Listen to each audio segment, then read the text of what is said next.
Hi there, welcome to LSAT Demon Daily. I'm Josh Mansfield, a teacher with Demon, and with me is Nathan Fox, one of the founders of lsatdemon.com and the weekly podcast Thinking LSAT. Nate, today our podcast subject is another class review, and this one came from my class again.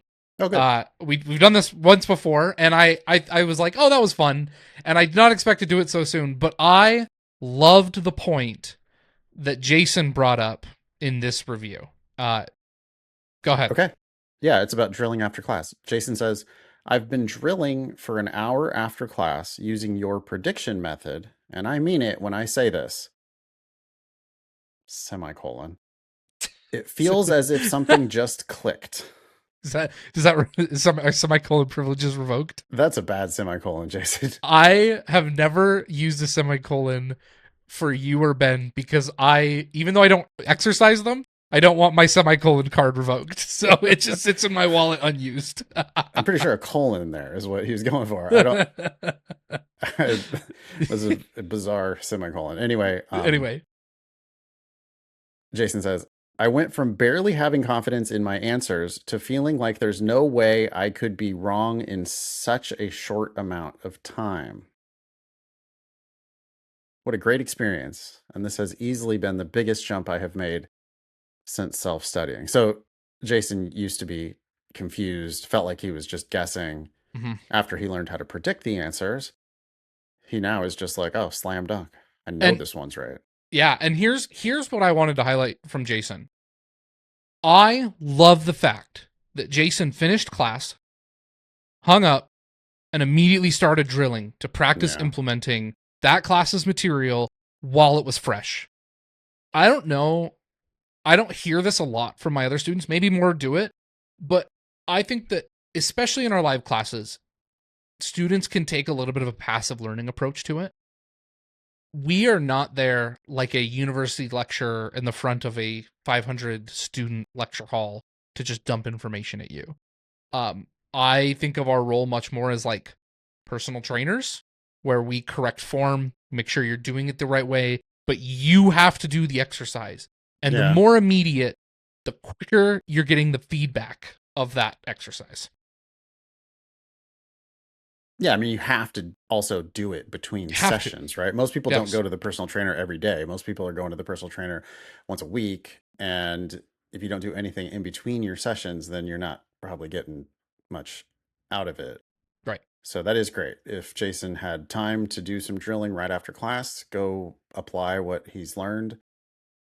I think that's excellent. Prediction itself is just the LSAT superpower. Yes. Magic key, whatever you want to call it. It works for both logical reasoning and reading comprehension. If you just don't get into the answer choices too quickly, you can frequently, like more than half the time, know what the answer is going to be, or at least know what the answer is going to be like before you ever even read any of the answer choices. And that's how you just really get to easy mode on the LSAT. And that's the other thing here about Jason's point, right? It's like confidence, easy, great experience. Like that. That's what the LSAT should feel like. Yes. Not, oh my gosh, there's 4 answer choices and I don't know how to eliminate any of those 4. I only eliminated one of them. Like that. Yeah. What a miserable experience to do it that 5 answer choices. Yeah. Yes. 5 choices. 4 wrong answer choices.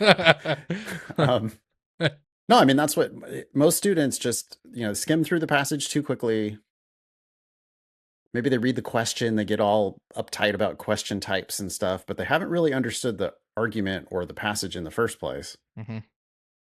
Dive right into A and B and C. They're like, oh, maybe this one will work. Oh, maybe this one will work.